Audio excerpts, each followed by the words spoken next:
I don't know about you guys, but that was kind of a powerful one this morning. It's amazing what worship song can do for us. And for those that are not aware of this watching, we get the song titles and we make a sentence out of it. And today with the songs, it's I thank God that there is another in the fire, my defender and promise keeper. He is my rescue story. Amen. I say it all the time and I always will. I just can't get how that always works. Oh. Together. And for those that would like to join us or unable to, we're at 227 West Main Avenue, West Fargo. And if you'd like to send a donation, it's 227 West Main, West Fargo. 58079. It's got me all discombobulated. Oh, and with that, it's grace and peace to you from God our Father and the Lord Jesus Christ. We started a couple weeks ago that we have Sunday school for the kids, and it's really cool. They have their own private little room with seatbelts even, but it doesn't move. We have the church bus for the Sunday school for the kids. If you'd like to join us with your children, please do. It's after service, and we have a very special Sunday school teacher lady as well. Oh, and then the tithing prayer. I didn't put it together. Some of those songs can just really shake you up. Heavenly Father, thank you for satisfying our every desire and need. Your word says that we should give honor to you with the first fruits of our wealth. Accept our tithes and offerings as a gift of worship to you. Multiply what we give for the growth of your kingdom.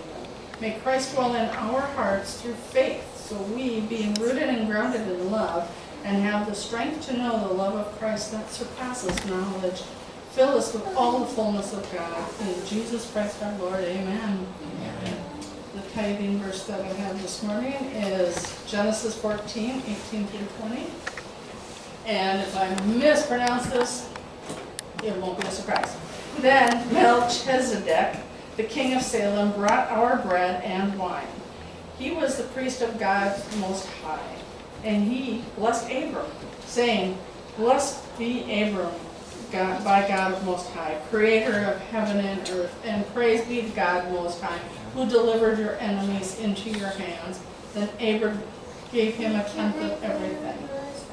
Now, the big part here is the everything, because everybody doesn't have a tenth of their income to give. It's just a fact of life. It's the way it is. Some people need a tenth just to make through the month. This is when that tenth is of you personally. You give of yourself. Again, a smile to somebody, opening a door, courtesy. These are the things that God gave us to do for people before we all had these big jobs and all these big bills. When they walked around in sandals with Jesus, they didn't have the money. What they were to do was to give of themselves. To help somebody is the biggest gift a person can do. So with that, we thank you, Jesus. And we have the tithing box in the back of the room. We do not pass the plate, so if you are able or chose to, that's fine. And then we have the Cash App now and Venmo. So for the Cash App, it's Church of God's Word #1, or me, Carla Buckles. For Venmo, it's Church of God's Word, or Carla Buckles -2. Believe it or not, there's more than one of them. So, and with that, if you're able to, that's wonderful. Thank you. If not, that's not a problem for us to deal with. So, today, we're going to talk about deliverance. Last week it was overcome, and it's kind of almost blending from last week to work in there. That is not me. These sermons are not by my choice ever. I wait for God to tell me what it's going to be about, and that's when I start finding them and typing them. And then I give it all to Christina. And I'm so grateful for what you do over there. So I looked at deliverance, the act of delivering something or someone. Liberation, rescue, an opinion or a decision as in a jury. And there are so many things to be delivered from. And people kind of get that just type of definition in their head. But in the Bible, it's a little bigger picture. For example, there's cults, there's bad habits, there's corruption, there's companions, there's mental disorders, and of course, Satan and his demonic forces. Now, today I'll be talking more about Satan's problems, but these other things, some of them we bring on ourselves. Some of them, God has it happening for a reason. But it's not something to just ignore. There are different situations where things come about that have to be dealt with. For it to be delivered, we have to work through it. We have to get it taken care of. So we just need to be strong and stay strong in God and learn what He wants us to know to go through whatever events that are coming through. So that'll bring us to Genesis 45, 4 through 9. And I'm starting off right away with the words. Then Joseph said to his brothers, "Come close to me." When they had done so, he said, "I am your brother Joseph, the one you sold into Egypt," with an exclamation point. So with that exclamation point, you kind of get this, how when kids get mad at their siblings, in their face, That's what you would think he was doing with that exclamation point. But it was more of joy than anger for Joseph. And there's something to learn in how well he behaved with all this. But it's like, I am the brother that you sold. And you're probably like, we're going to die. But it's not the case. That's not how he worked either. And now, do not be distressed and do not be angry with yourselves for selling me here. Now, how big a chunk is that to swallow when it's just so nicely put for you? Because it was to save lives that God sent me ahead of you. He had to go through his season. He had to get there for a specific reason. There is no coincidences, accidents, or surprises that God's not aware of. It just doesn't work. For 2 years now, there has been a famine in the land, and for the next 5 years, there will be no plowing and reaping. And 7. But God sent me ahead of you to preserve for you a great deliverance. Now, I said, God has these things. He doesn't create these things in our lives that happen to us, but He allows them to happen through us, with us, for us. And it sounds really backwards when you say, He's going to let this guy get sold and be in prison for 13 years. But why? Because the reward of getting delivered through what you have to go through in life has a purpose.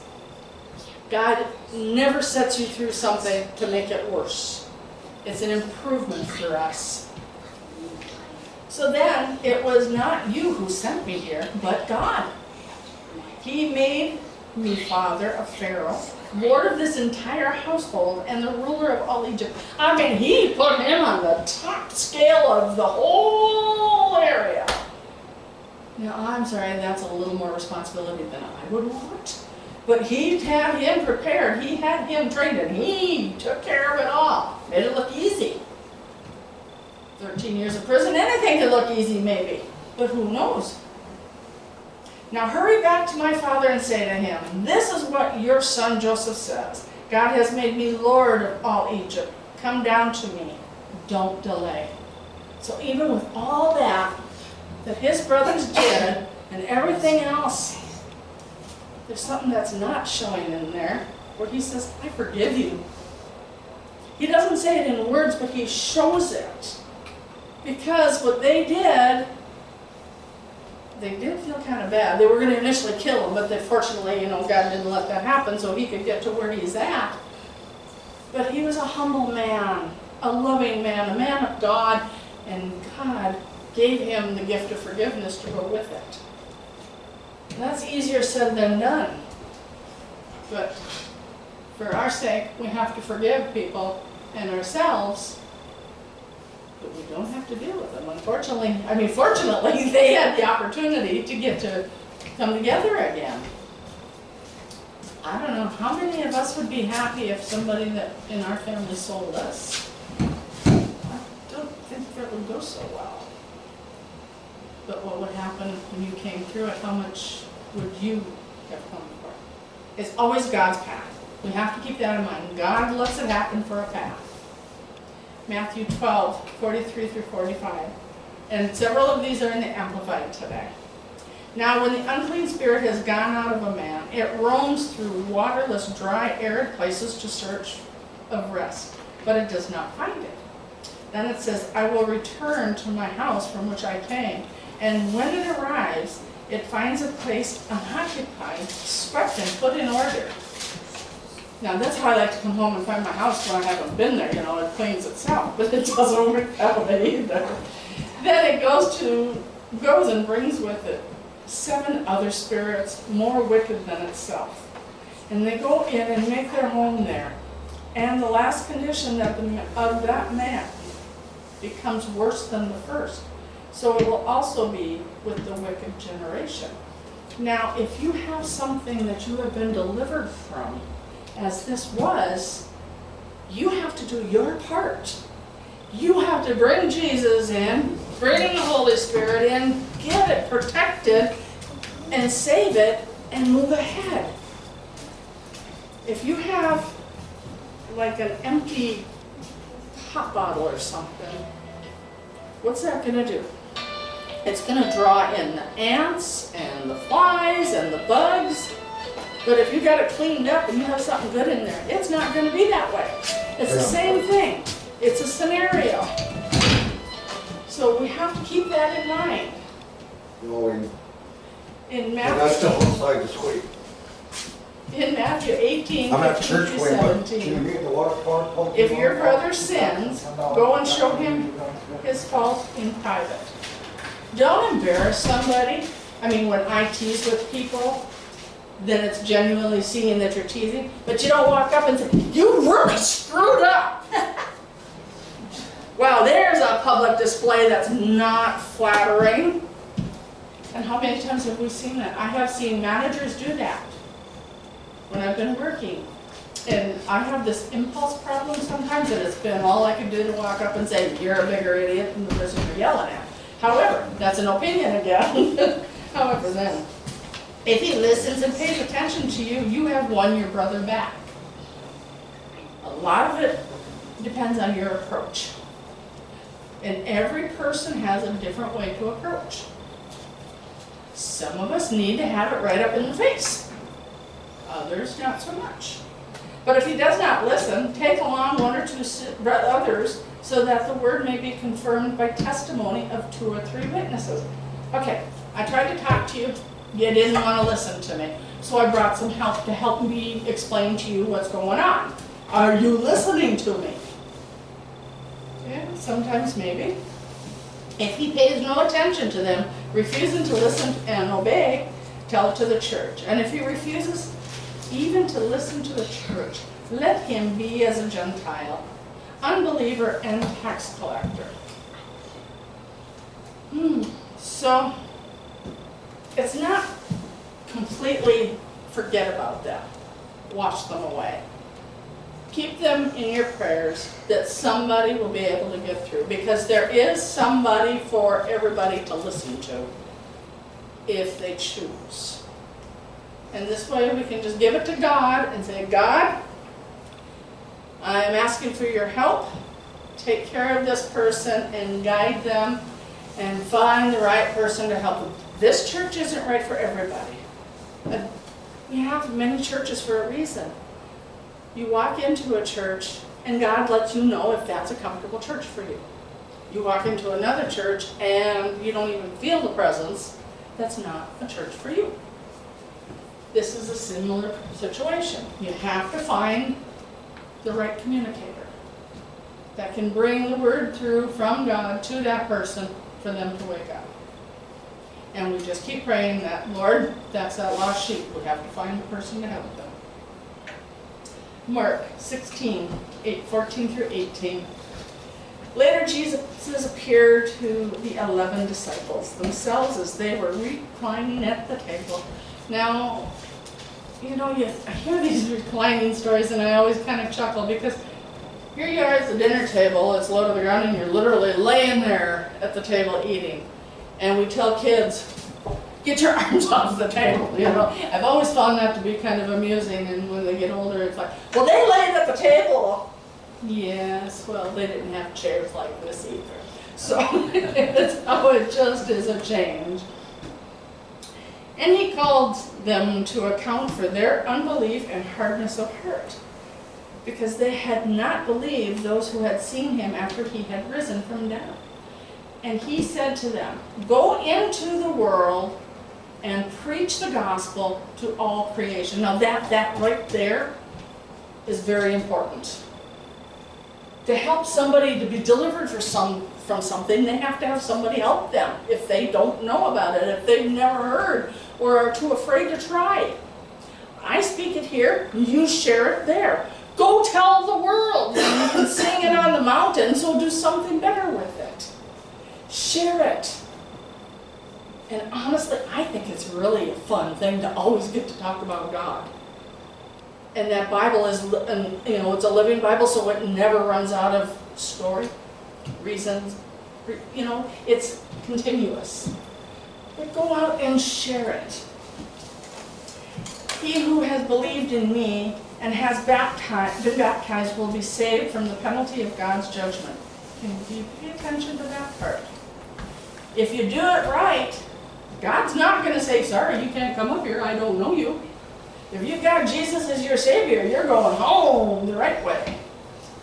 But he who has not believed will be condemned. In other words, you're not going up.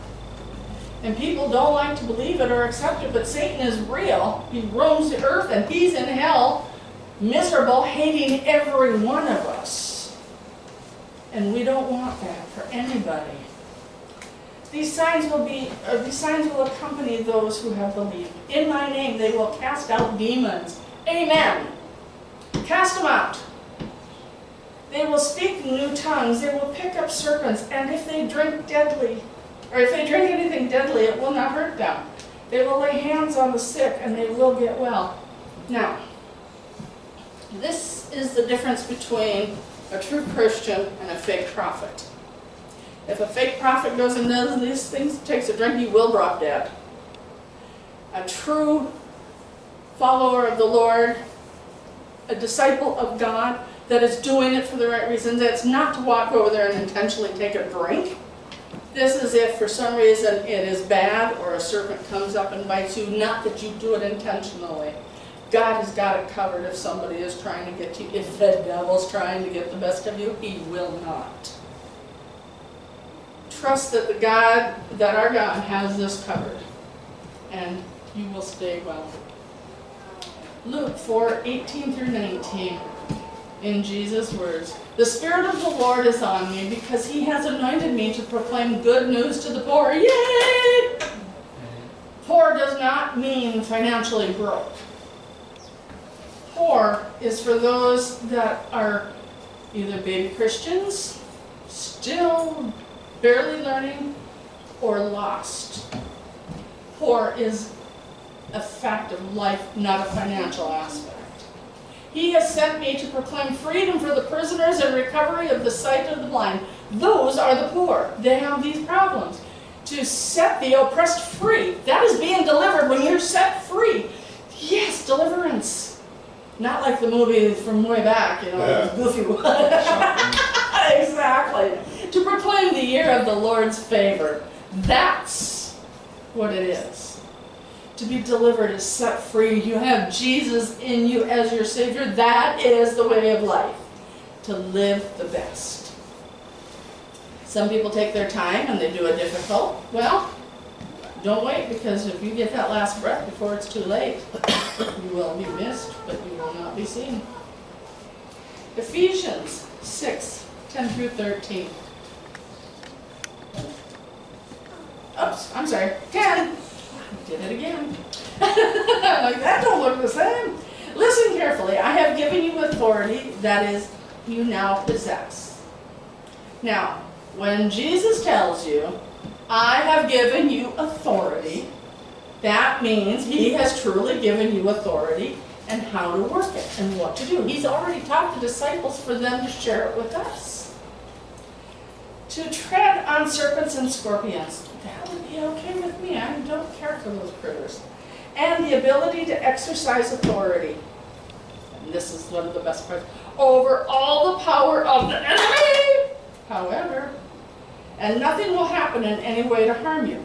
Now, you can get a little excited, but it does tell us, nevertheless, do not rejoice at this, that the spirits are subject to you. Be happy that you have them, but rejoice that your name is recorded in heaven.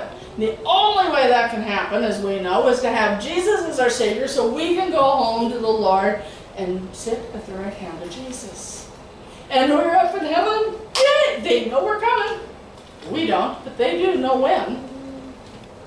Now we can go to Ephesians 6. Finally, be strong in the Lord and His mighty power. You know what? You get to a certain point and you work so hard. You've got to strive and you want more of this. Ephesians. Yeah. That one's a tongue twister when you look at it too fast. But when you get to that point, when you feel strong, the Lord has His arms around you and He's taking care of you. Let Him hold you. Let Him help you. Get out of your own way to be strong. I keep putting myself in my own way, I tell you, and one of these days I'm going to learn better. Not today. But that's how it works. You work with God and He takes care of all of it. Put on the full armor of God so that you can take your stand against the devil's schemes. Put on the armor. That's what He gave it for. The only place you don't have is the back. And why is that?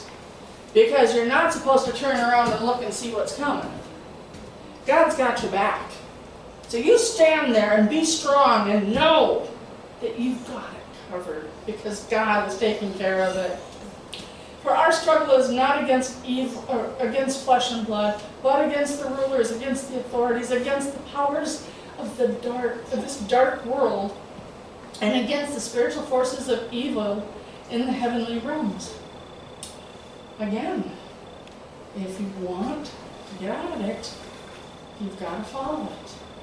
You may be able to stand your ground, and after you have done everything to stand, if you want the deliverance, put on the armor, have Jesus as your Savior, let God take care of you, and there we go. I'm missing the sword. I mean, this is how we stand. We're ready. God's got it. He's delivered me from all that stuff. I will maybe have other things to go through. They are called seasons of our life. But every time, as I said, with the overcoming, you get through one, I got it. Now we got the next one. And it gets easier when you realize God is the one guiding you and taking care of you. Hebrews 4:16. Let us then approach God's throne of grace with confidence. Not, I'm scared to go up there. No! So that we may receive mercy and find grace and help us in our time of need. I'm here at your service. I'm putting myself at your feet, Lord. Help me. The deliverance only comes when we go to God to help. He takes care of it. He stands there, it's like, okay, I'm waiting. I'm a patient God, but I'm waiting. Are you about done? Help me, Lord. Take me through this. Make me stronger. And then we cheer. Hebrews 11:32-35. And what more shall I say? I do not have time to talk about Gideon, Barak, Simon, and Jephthah, if that's close, about David and Samuel and the prophets, although he lists them all. Who through faith conquered kingdoms, administered justice, and gained what was promised, who shut the mouths of lions, quenched the fury of flames, and escaped the edge of the sword, whose weakness was turned to strength, and who became powerful in the battle and routed through foreign armies. Right there, there's a deliverance that goes on for eternity. Women received back their dead, raised to life again.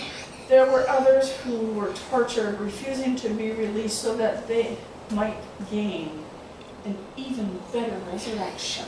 Well, there's a problem there. Deliverance is not a negotiation. I'm going to stay here until I get my way. You're going to be miserable for a very long time. I get those days where I grind in my heels. I'm going to continue on, and I finally hear, "Are you done?" I mean, it's like, how many times does he have to tell me, "Are you done? Are you going to listen?" And then when you listen and you just kind of stay out of your own way, you get this. It's like, okay. But you're not going to negotiate with God. And you're not going to get better than you're going to get, because the best is always from God, regardless. It doesn't get better. "Well, I want a better resurrection." Well, you're not going anywhere right now either, are you? Figure it out. It does not work that way. Oh, Father, we thank you for your word, for the learning and the teachings, because without your word to help us, guide us, and take care of us, as you do with us all the time, we would have nowhere to go. So thank you for being there, holding us in your right hand at all times, taking care of us. In Jesus' name, amen. And with that, we shall have communion.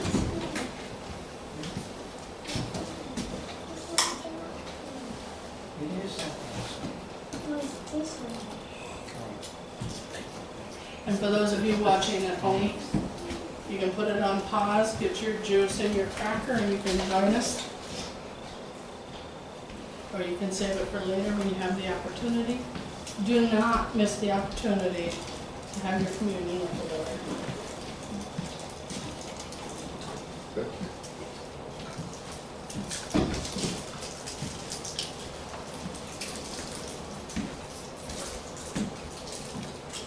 I still think these little cups are so cute. The little things that amuse me. Nice. Alrighty.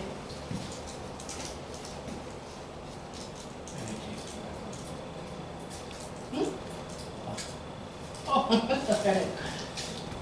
For I received from the Lord what I also passed on to you. The Lord Jesus, on the night he was betrayed, took bread, and when he had given thanks, he broke it and said, "This is my body, which is for you. Do this in remembrance of me."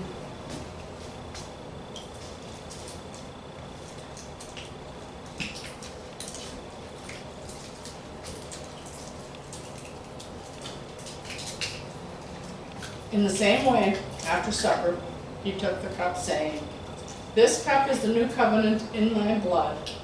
Do this whenever you drink it in remembrance of me. For whenever you eat this bread and drink this cup, you proclaim the Lord's death until he comes." In Jesus' name.